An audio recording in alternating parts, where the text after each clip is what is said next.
Hey guys, welcome back to another Default Cube CG Matter tutorial, and today we are doing part 4 of the procedural node series, and over the last 3 episodes we've kind of been building up the difficulty. We went from baby to toddler to probably still toddler, but today we are going to full teenager, so I expect to lose some of you today. And yes, you are the weak ones if you drop out, so let's get into it. So today we are going to be doing green screening, and I found this dopey looking image that we're going to be using. Can you guys see that? Yeah, you can see that. And yes, we're going to be doing green screening using a bunch of math. And if you remember from everything we learned, we now know how to use value and how to use color and also a bit of math. And it turns out that's all you need to do green screening. And I think that's a pretty unique way to teach nodes. So like I said, this is a procedural series, meaning that we're not going to be using textures, but just for this one, for the purposes of example, we're going to be using this image as a texture, but these ideas, these fundamental ideas, are transferable. But I thought it'd be funny if we used this businessman. And basically the approach we're going to be taking here is we're going to take this image, we're also going to pick a color, being, this green in the background, and then we're going to calculate the distance between the green we chose and the rest of the image. And, as you might expect, the distance between the green and this background, the green screen, is going to be 0 because they're the same. And then wherever this businessman is, it's going to be some number bigger than 0. So, like, for example, maybe the skin is closer to green than the black of the business suit. And then we're going to say wherever the distance is 0, just get rid of the texture. That's the idea. So that should isolate the green screen, and that's just a bunch of math. And to calculate distance in a 3D, since that's what we're doing, because we're finding the distance between two colors, which has R, G, and B, three-dimensional vectors and all that. We'll talk about it. We need a formula for calculating distance in 3 dimensions. And that formula is going to be this one, which is the Euclidean distance formula. And yeah, it looks intimidating, but really it's just a 3-dimensional version of the Pythagorean theorem. So instead of like x squared plus y squared is equal to z squared, or maybe a squared plus b squared is equal to c squared, I don't know what school you went to. Basically now we're doing the 3-dimensional approach, and the whole idea of this tutorial is just getting used to using math more intimately. So again, version 2.81. I'll point out when we finally upgrade to 2.82. Let's switch back. There we go. Let's go full screen. And then for this one, first time ever, we're not going to be using the cube, but instead we're going to be using a plane because we just want to see our green screen texture. So we have this. We go to the shading workspace like always, and we have Node Wrangler enabled. I don't want to tell you again. And since this doesn't come with a default material, because the cube does, it should be in our dropdown, so let's check. And it is, so we're just going to assign a material. So now this object, which has one face, has the assignment of this material, and again, we can choose the color. So truly, this node network is the material affecting the object. We'll stop talking about that maybe 5 tutorials from now. So we can call this the green screen material, since that's what it's going to be. And then we're just going to select this and then X to delete. We already talked about this, same hotkeys. And we're going to start off by actually importing in our image texture. And that's something we're not going to be doing very frequently, again, procedural. To do this, either Shift-A to add or just go to add, and we're going to type in image texture node. You can also do Shift-A input, and then is it in here or might be somewhere else? It might be in texture and then image texture. So same thing. And what we're going to do is connect this to the surface. Again, Alt, right-click, drag is the fastest way to do that. And then open up the texture of, I just downloaded this from Google Images. You can pick anything. And yeah, so again, this node, which we haven't talked about and probably won't talk about again, just stores an image texture that we loaded from the hard drive and sends it to the surface of the material output. And you can see it's kind of looking stretched horizontally, like compressed. And there are ways to deal with that without changing our plane. But since we haven't talked about texture coordinates, we're just going to scale our plane on the x-axis to correct for that. But there is a way to do that without changing the shape of it. Okay, cool. So how are we going to do this? Well, again, what we said is we need this image, a color being this shade of green, and we need to calculate the distance between them, between the green and the texture using Euclidean distance and all that. Let's take it step by step. So since we need access to the whole 3-dimensional stuff and all the math, we don't want the color, again, yellow socket means color, of the image texture. We want to control the individual values of red, green, and blue. And like we talked about, we can use combine RGB and separate RGB. So Shift-A, This time we're just going to type it in and add a separate RGB node, which again shows us only the red of the image, only the green, only the blue, and as you might expect, for red and for blue, the background is going to be completely black because it's a value of 0 of red and blue, but it's 1, or should be around 1, for green. And by the way, I haven't talked about this hotkey. You're probably wondering. Instead of doing my like alt right click or maybe just selecting one and dragging it, another hotkey that I'll now introduce is you hold Control, Shift, and then click your node, and that's going to hook it up to this like temporary viewer node. But what it really does is it just has it display really quickly. So Control, Shift, click on this one. Now we're viewing this, and then here, and if we keep clicking it, it's going to cycle down. So that's Control, Shift, click. That's a useful one. I use it quite a bit. Okay, so now we have access to red, green, and blue of the image, and we're also going to add a color. Again, we can do that from Combine RGB, which lets us control the amount of red. So this is completely red. If we add some green, it's going to turn yellow because we're mixing these, etc. So we can either do that and then try to, guess what shade of green it is, or instead we're just going to add an RGB node, which I think we talked about. And now we're viewing that one. And we need to pick the shade of green, so you can kind of like approximate it based off our texture.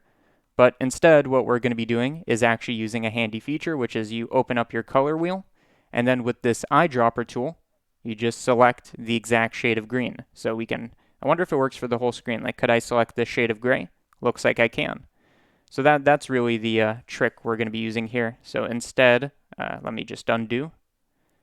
And that should be the same shade of green. Let me just make sure.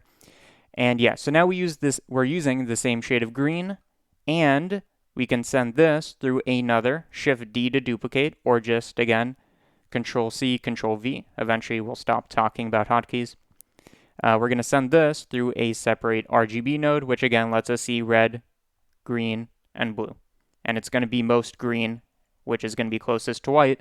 And by the way, I didn't even mention, as always, since we want to be working on intervals between 0 and 1, in this case it doesn't matter because we're doing it all mathematically, but visually we want to be using the standard view transform. And we talked about this. Instead of having a whiteness that can just keep going past 1 all the way to infinity, we want 1 to be as white as you can go and 0 to be as black. So negative numbers are black, numbers above 1 are perfectly white. Okay, cool. Now the only other thing I want to make sure that you do is with this RGB node, you open it up and you're going to see it's going to be selected to hue saturation value. That's what this stands for. Make sure it's on RGB. Basically, these are two ways to choose a color. RGB is a color, is how much is it red, how much is it green, how much is it blue. Hue saturation value is just what hue, like what type of color it is. So I'm going to change hue. You can see it goes around the color wheel. That's what that means. Saturation means how intense it is. So if we drag it, you can see it's going towards the center. And value is how bright it is. So you can see we're changing the brightness. So really this is kind of like polar coordinates versus rectangular coordinates, whatever. Just choose RGB and make sure to select, let's view our texture and make sure to select that. Okay, perfect. So make sure that's RGB. Okay, so now we have two three-dimensional vectors. In other words, we have two colors. One of them is a bunch of colors, being this texture, and the other one is just one color, and we've separated them into their components. Now we just need to do the basic formula, and again, if you don't know the Pythagorean theorem, basically what we're going to do is we're going to compare the reds by subtracting them. So we'll do this red minus this red, and then same thing for the green, this green minus this green, this blue minus this blue. Whoops. So basically we pair them together, then we square them, add them, and take a square root. So it's kind of like a squared plus b squared. And the square root comes from the c squared. Don't worry about it. Don't worry about it. This is just practicing some math. Read up on the Euclidean formula if you have no idea what I'm talking about. I said this is going to be adolescent level. We're upping it. This is high school math now. So we are going to be adding in a math node to do our math. And first of all, we want to compare reds. So we are going to set this to subtract. And you can either click that or you can just type in the letter S. And for like division, you type in D greater than G, basically the first letter. So we're going to do subtract. We're going to do red, alt, right click, drag, and then same for this one. So now we are comparing the amount of red. So there you go. You can see that, you can see that the background is black because this color is perfectly green, so it's not going to have any red, and this texture also doesn't have any red here, so when you subtract them, it's going to be 0. Now we can just take this, duplicate it, and now do the same thing for green. And by the way, let me talk about another shortcut that might help, because if we Alt, right-click, drag, it's still going to use our red, because that's the first up. A way to avoid that, I think, is you hold Alt, Shift, and then do it, so now we get a blue line. And now we can actually select where it comes from. So instead of going from red, we're going to start with green and send it to the first value. So it goes from green to the, did I say second? I meant first value over here. So again, Alt, Shift, right-click, drag from green to the second value. Okay, cool. Now let's just pair up our blues. And really, you can do this more efficiently with actually only 1 or 2 nodes, but I just want to talk about separating colors into their elements, so from 3D vectors to their red, green, and blue, do the math, and then combine them again later. It's not the best approach, but it's fine. So we are going to combine the blues now, and this one I'll just connect manually. So here we go, red, green, blue, cool. Nice. So now what we need to do is we've subtracted, now we need to square. And you can either do that by setting this to multiply and just multiplying it with itself, which is the same thing as squaring, or instead you can use power, which is like exponent, and you set the exponent to 2. So we take what we plug in here and raise it to the power of 2. Take that, duplicate it, and do the same thing over here. So once you make kind of the stuff for the red, you can just duplicate everything down and it will be pretty fast. And again, we can view all these, Control-Shift-Click, click, click. Okay, cool. So now we've done all the differences squared. Now we just add these things together. So duplicate another math node, set this one to add by just clicking A. We're going to add these, and sadly there's no way to add 3 things using one node as far as I'm aware. So we're going to add these, and then we're going to add that to this sum. So instead of adding it in one step, we have to do it in 2. And you can already see what we get over here is essentially a matte of basically where there isn't green, or where there is green to where there isn't green. And you can see that it's not perfectly white, like this area is a bit gray, meaning that the original image, this shade of like purple or whatever, must be slightly closer to black than everything around it.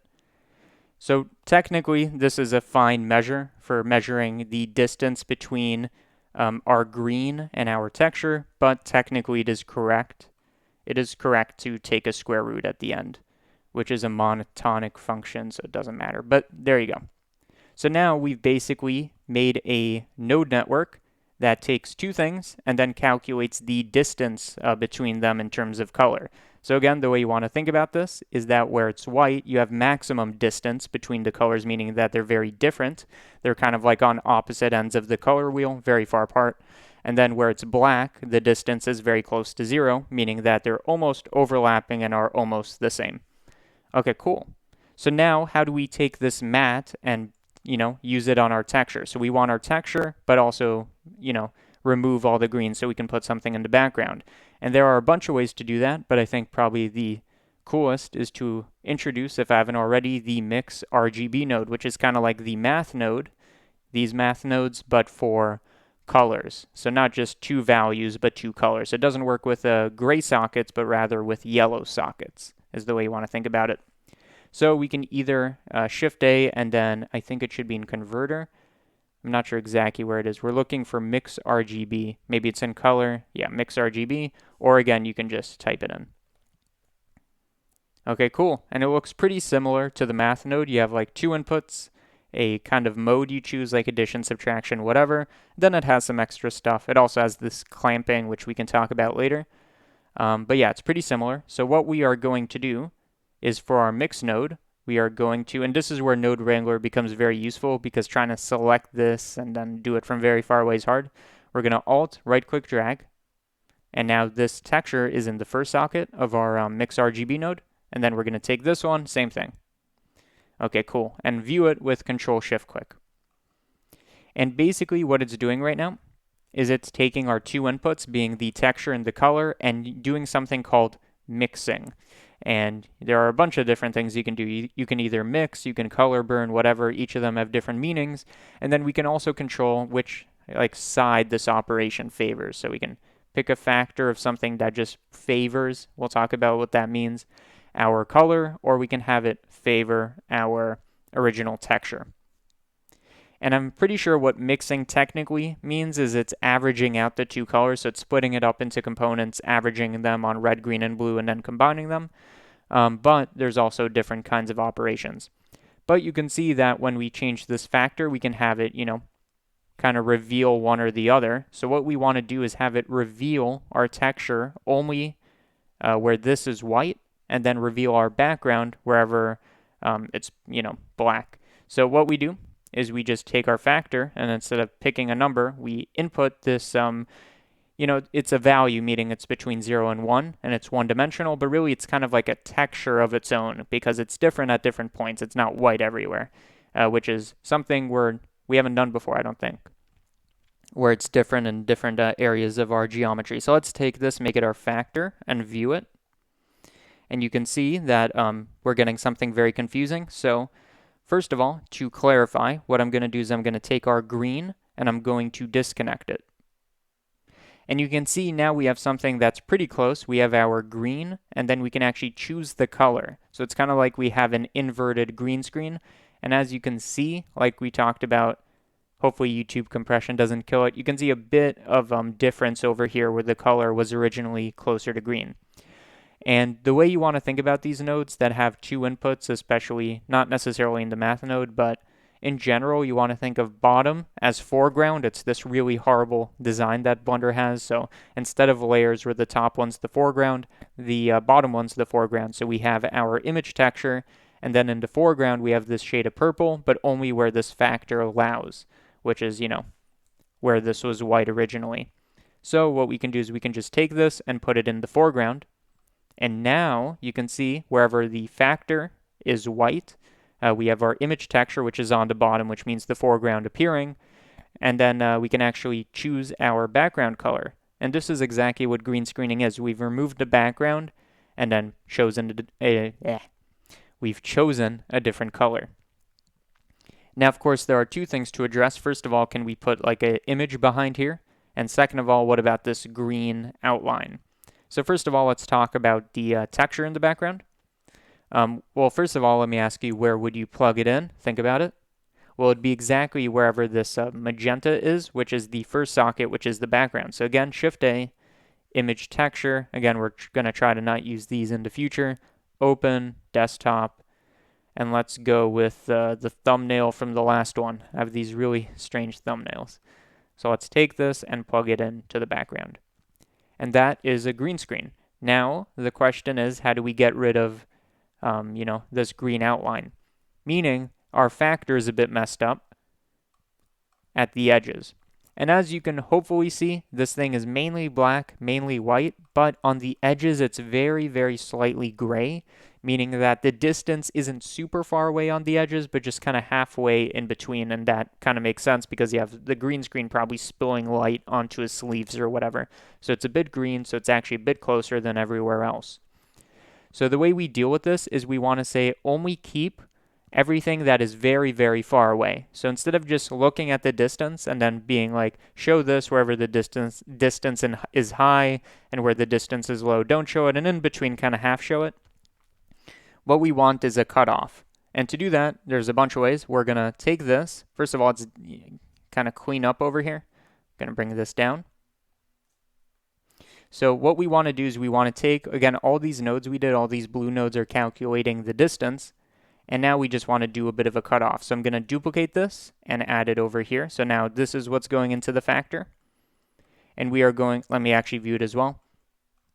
And we are going to set this to greater than, which again, it outputs white if, it's going to output white if this, whatever we put in here, is greater than what is over here. And clearly the whole image is black because nothing is going to be greater than 2 because our factor is going to go between 0 and 1. The distance goes between 0 and 1. So if we set this to 1, we have only the parts of the texture that are very, very, very not green, which I guess is probably apparently where his skin tone is. So maybe his skin's very orange, which is very opposite from a green. Maybe not, it looks pretty close on the color wheel, whatever. So what we can do is now we have kind of like a threshold, and we can just bring this down and reveal different amounts of our image. If we bring this too low, like to, 0, everything's going to be white because even if it's a distance of 0, or maybe 0.001, it's going to be bigger than 0. So the green screen is effectively not being used. So we need to just choose a factor that has a nice effect with our edges. So I don't know. Let's try 0.3 and we can view it. And you can see we still have our edge, so we just want to slide around this value, and you can see it's kind of going away. But of course, the issue is if you make it too intense, it's also going to cut out, parts of the interior, like, these fingers and all that. So you kind of want to pick the optimal value that doesn't have that effect. And of course, you can do a bit of math to actually do what we want to do, but also keep the interior. But we're not going to get too complicated on this. This is just like a tutorial to do a bit of math. But you can see that this is a better result than not having it. So this is not having it, and this is having it. And by the way, what I'm doing is I'm clicking M, which is another hotkey, to mute. And basically what it does is it kind of goes through the node network, but almost assumes that it's not there. So you kind of want to imagine this wire just passes through it. So M to mute and unmute. And yeah, the cool thing about this setup is once you make it, you can use it on a bunch of different scenes. So if we just look up more green screen stuff, let's just find a different one. It could even be a different shade of green. Looking for something that looks a bit different. Okay, this one's probably not going to be the best, but we can try it. Because there's 2 different shades of green, and our green screen setup is very, very not intelligent. We can make it better, but right now this is what we got. We can make it kind of like have different kinds of sensitivity depending on different situations, but don't worry about that. So what we're going to do is we're going to set our image, this is our businessman, and change it over to green screen number 2. And then let's also view it. What we want to do is also change our green. This is the color we're comparing everything to. And we want to pick the updated style of green, so something like that. And then let's view it. That's not looking too hot, probably because of our greater than value. So first of all, if we set this to 0, nothing happens because of the reasons we talked about. But if we gradually, you've probably seen this if you've done green screening in any kind of program, kind of does this kind of thing where it has this kind of rough edge. And this means the green screen probably wasn't very evenly lit. There might have been more shadow over here. But we're just trying to remove pretty much all the green, which is everything except the head. And that did a pretty good job. Of course, like I said, our node is garbage. You can kind of optimize it by adding a bit more math. So something people like to do is add a power node. So right now we're doing a power of 1. So anything to the power of 1 is itself, so it doesn't change anything. But we can kind of change the fall off using this technique as well. But yeah, I guess that is green screening. I think I taught it to you. And I think I didn't even go too much higher up in difficulty than the stuff we were talking about before. Again, colors, math, all that stuff. Make sure to refresh yourself on Euclidean distance. Because if you don't know where that formula came from, it might seem like magic. Basically what I did is this is the Euclidean distance between 2 points. So imagine you have 1 point here, another point here. Whoops. Is it now only showing? Imagine you have 2 points. 1 here, 1 here, and you need to find the distance d between them. You compare the x, so that's x minus x like we did, so that's the red minus the red. You have the green minus the green, and then you do some squaring and the whole Pythagorean theorem nonsense, but instead you're doing it in 3 dimensions. So there you go. I'm sure I lost about 90% of you, but don't worry, they're the weaklings, and the rest of you can keep going forwards. In the next one, I think we're just going to kind of go off topic a bit and just talk about drivers, and then eventually kind of the goal is to get to texture coordinates because that's where all the interesting stuff happens. So yeah, there you go. If you appreciate these tutorials, what I mean is if you want to donate to me, the way you do that is via Patreon. It is the best way to make sure I am funded to keep making tutorials and have the time and I'm willing to put in the effort, although I love making these. It does help if it actually is kind of a job, and I try to make the best tutorials out there. So hopefully you like this procedural node series. Patreon would be greatly appreciated, but that's up to you. And other than that, I guess that's everything I have for you. Bye.